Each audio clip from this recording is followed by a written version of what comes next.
Hey everybody, welcome to Big Valley Living. Tonight we are going to make homemade pizza.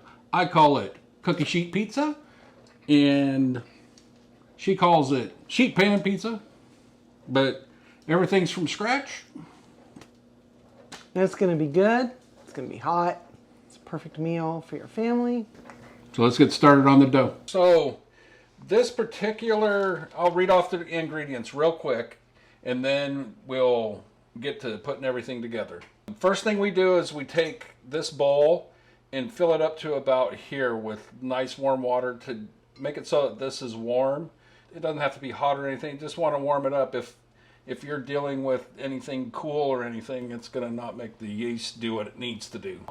So 1.5 cups of water, 1 tablespoon of sugar, and 1 tablespoon of yeast. And those will get all mixed together. Okay, so while she's mixing those together, we're also going to have 3 cups of all-purpose flour, which we'll add a little bit more than that, but right around 3 cups. 1.5 teaspoons of salt, 1 teaspoon of powdered garlic, 1 tablespoon of a dried herb, like we're using oregano. You can use whichever herb you'd like you use in your basil, pizza dough. right? Basil, any of that. And 1.5 tablespoons of extra virgin olive oil, and that's what'll go into this. So right now, we added those first 3 ingredients. It's already blooming. And so now it's blooming up. I like to let it get really bloomy. So how long does that take usually? I usually do it for about 3 minutes or 4 minutes. All right. And so then I'll make sure it gets nice and kind of frothy up on the top. It's got a little bit of bubbles and stuff. Make sure that these bubbles are just from air. Right. Make sure the yeast gets going, and you can actually see it kind of starting to move around. This has been in here for a couple minutes, not too long. Just got to wake up that yeast, get it going. It's nice and warm to the touch. That's it. And from this part, we are preheating the oven to 500 degrees Fahrenheit, and this is also a shout out to Heather over at the Kneady Homesteader, because this is really from her channel. Yeah, it's a knockoff on her bread, and she makes the best doughs and breads, you guys. We'll put a link to hers in the description below, right? Yep. We're going to add the 3 cups of all-purpose flour to this. We may need more because it's a little humid outside, but this is the way to start. We'll probably need more. I almost guarantee we'll need more. Then we put our 1.5 teaspoons of salt. Just put it right in the middle of here on the flour. It's important to note that you don't really want the salt to touch the water right now, because that can actually kill the yeast. Well, just for now. The jury's still out on that. But then the teaspoon of powdered garlic. We're generous with it, and if you can get powdered garlic versus granulated garlic, you'll thank us later. Yeah, powdered garlic's way better in this. It incorporates better. A tablespoon of the oregano, and then the 1.5 tablespoons of extra virgin olive oil. We like biryani's, but whatever it's olive oil local you to have us. would be fine. You're going to need a little bit more, right, for the bowl when we're done? Yeah. Okay. So then we'll hook up the old dough hook. See how it's kind of foamy in there, you guys? This, we have tried so many different homemade doughs, and even store-bought doughs, Trader Joe's, Whole Foods, all that. This is by far the best. So here's an important part. Do not go over 2. I usually just set it 1 until everything gets moving. Kind of gets incorporated a little bit. Otherwise, I can take and spread flour around. But do not go over 2 if you have a KitchenAid or a mixer like this. Just kind of get it started to incorporate. And think I am at 2, right? Nope. It sounds kind of high. That's 2, actually. Really? Yeah, crazy. Okay, so that's 2. And then we just kind of want to get it to incorporate. And it's already pulling away from the sides, but it's sticking at the bottom. And you can see how it's sticking right down there. So he's going to add a little bit more flour. Yeah, so we add a little bit of flour at a time. There you go. And then we'll watch the bottom. Down at the very bottom, we'll tell a story, because let that incorporate itself. And then if it's still sticking down there, you know, add a little bit more flour. Not too much.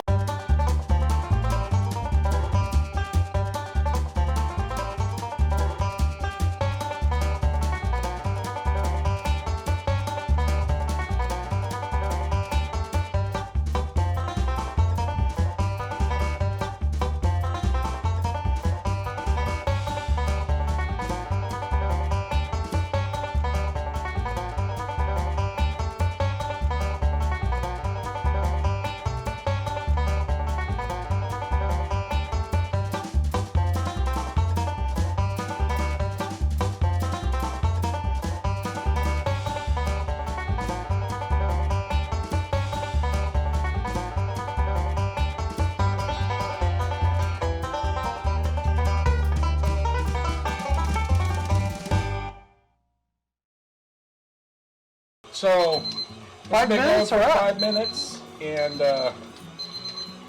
there we go. You know, it's a little sticky, hence one of the reasons why we gotta deal with this a little bit. So I just put it in here, fold it over a few times, fold this in on itself, fold that in on itself, just kind of roll it around, and then I just kind of make it into a nice, if you thought about the inside of a mushroom cap or something, just kind of like that. And if you could put some, we're going to put a little bit of olive oil into the same bowl that this came out of. Yeah. Into the same bowl that this came out of. So I kind of, you know, pinch that together and keep the bottom going on, so it doesn't do something goofy. And so you don't have too much oil in there, because you really don't want too much. Start around the top and then just let it kind of drizzle. There we go. And then what I do is I drop the top in, swirl it around, flap it over. There it is, just like that. And we'll cover this. And two important things to note is that we are going to put the bowl on top of the warming oven that's at 500 degrees Fahrenheit, which will just help the rising process speed up. And then we cover our bowl with a flour sackcloth, and you can hear me right now. We warm it up as hot as we can, and then we go ahead and wring it out, and that just keeps heat. And you'll be amazed at how much this will go in like a half hour to 45 minutes. And we'll come back when we're at that point. Here we are at 45 minutes, hour, probably about an hour. And you can see how much it has increased in size. And we're gonna get going and put together this sheet pizza. One of the things that we like to do is just see roughly how much area we're going to need for our dough. So we will lay this down. You can put a pad down if you want, but our pan is clean and our counter's clean. So I just need a rough idea. And then what I'm going to do is take the cornmeal, spread it out roughly, you know, where the dough is going to be. And then, so there's going to be a little bit here, and then there will be a little bit on the pan when we get to that point. But we do need something on the counter. The dough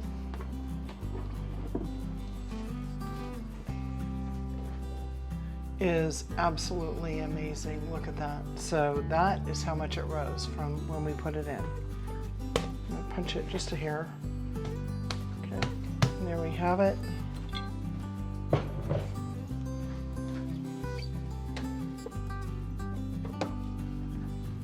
If you choose, you can use a traditional rolling pin. I got this at a local East Indian store, and they have a lot of neat tools. So what we're going to need is a rectangle, right? So go ahead and press it down a little bit.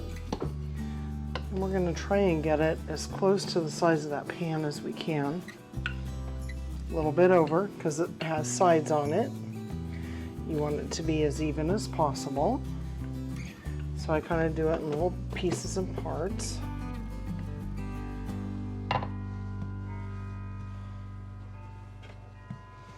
Get used to it as you do it. You can totally use like a dough mat or something with measurements if you want, but over time you will figure this out. And it's going to be a little thinner and a little thicker in parts, but I do love this. So if you can find one, use it and get used to it because it's fabulous. Okay? Good to go. So this is not a perfect science. I'm going to flip this over. And where is it? Put a little bit more cornmeal on the pan. Again, nothing crazy. I've probably used about a tablespoon altogether. So now, let's mix that up.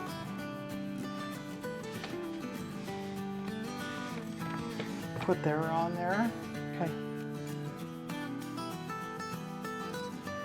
And here we are. Again, it wasn't perfect, right? It was close. And now this dough is so good. It's so pliable. We're just going to go ahead, press it out. We did not grease the pan, if you noticed, okay? There's plenty of oil in this dough. As Heather says in the Kneady Homesteader, if you want, you could put some cheese sticks in here and wrap it around. In my opinion, I would do that if you had maybe a medium bar pan, a little smaller than this, because this actually turns out to be a perfect pizza, and not quite a thick crust, but definitely more than a thin dough that you might get. We do not mind the fact that it's a little uneven here and there because you get pockets of fluffiness. Okay, so this is where we want to be. Now we're going to sauce it. Now it's time for the sauce. You could put plain olive oil on there and maybe some fresh garlic. You could put some tomato paste spiced up the way you want, or even a prepared pizza sauce from the store. We love pesto as a pizza sauce. So I'm going to start with about 3 heaping tablespoons. You guys, you make your own, or go to Costco and buy this because it makes a really nice pizza sauce. So I kind of get it to this point. We spread it. A spoon does a fine job. If you wanted to, you could use something like a baster, like that. But for the most part, this works well. This would be the time to go ahead and press it up against the edges on the corners. Okay. Remember, our oven is at 500 degrees. Okay, now we're gonna do a little tip for you, okay?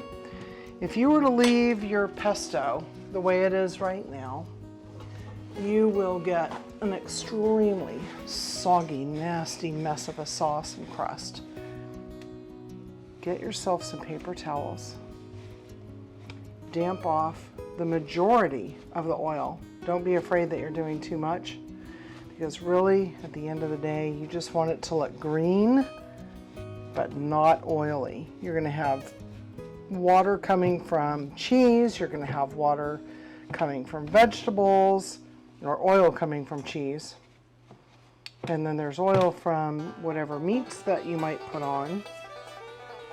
So this really is the best way to have your sauce.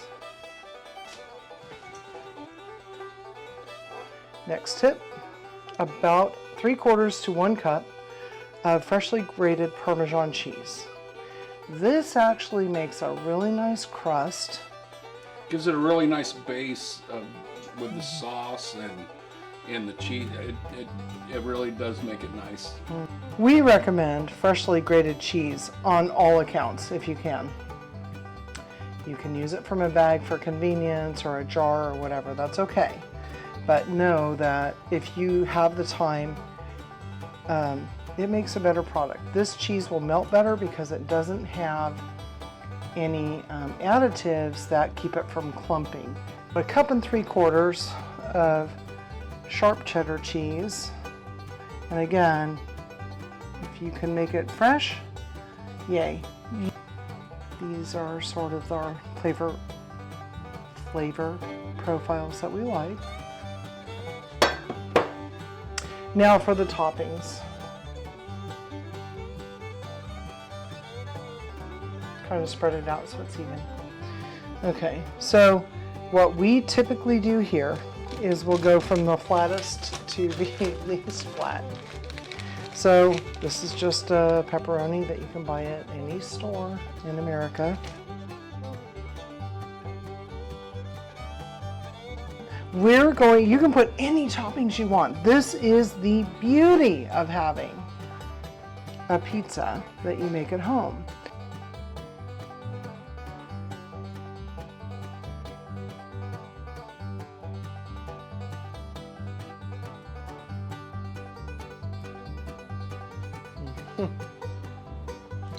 Okay, here we go. So we like a little bit of a dark crust. And what we did at about 12 minutes was we damped off any loose juice that was on top of the pizza, grease, juice, what have you. And then we put it in for another 5 minutes. This really makes for a good pizza. Look at that. You really don't want that. I'm trying to turn the light on for the light, you guys. Okay. Thanks, hon. So, see, you don't want that, really. No one does. And I'm gonna throw a little bit, don't press down that hard. We're gonna put a little bit more cheese on top. The oven is still on. And it's just to give that little bit more yumminess on top. Okay. Do your dough the way you want it. We like a little bit of a dark dough. Again, we're at what? 17 minutes, hon? Yeah. This, when it goes in the oven, will take less than a minute. It's mostly going to be melted no time. by the time I put it in there. Melty. Yeah. Smelty. Okay. Nice little bit. So we'll see you in a second. Be right back. I'm gonna bring this pizza out, and we're gonna put it on this Pampered Chef cooling rack. Okay. And shut your oven off and everything for safety. And then here's kind of a cool bonus that we did recently. Take this. It's not too hot. Get yourself a little bit of melted butter and just drizzle it right along the darkest part of the crust, right? And for sure, anything that's left over, that crust will be amazing. Yeah, it made a huge difference the next day. I mean, obviously, we don't need a whole pizza in a night, and it's pretty late on a weeknight, so we do not have company tonight. But it did. It heated up. I have to tell you guys, I don't like cold pizza, and I don't like pizza the next day. If I don't have it that day, I don't want any. But this crust microwaved up really nice, don't you think, hon? And I just love pizza, so. Yeah, he's not as discriminating it's as like I am. perfect for food groups or whatever food groups. So you see that? Just go ahead and let it dribble down the sides there, just like if you were doing a nice crusty roll or something.